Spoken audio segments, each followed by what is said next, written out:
Mami daw Leon kung saan lugar ako lumaki. Ako yung tipo lang ng tupang makikita sa tabi. Walang pake sa mga pipigil at taharang umabante. Balang araw masisilaw sa ningning nitong diamante. Dad kong 12 na ulinigan ng ganitong klaseng awitan. Kinalakihan, kinamulatan, kinahiligan tong larangan. Sinabayan hanggang malaman ng galawan. Pinagpuyatan, mapuntahan kanilang lugar na tinatayuan.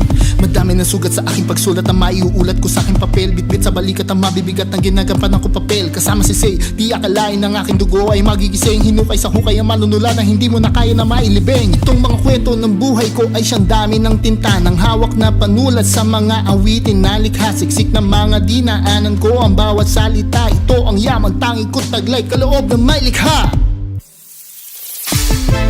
Kahit saan dalita ngayon ang agos sa layo di na matanaw. Sasalubungin lahat ng sagabal, ano mang harang kami aawit na awit. Ito ang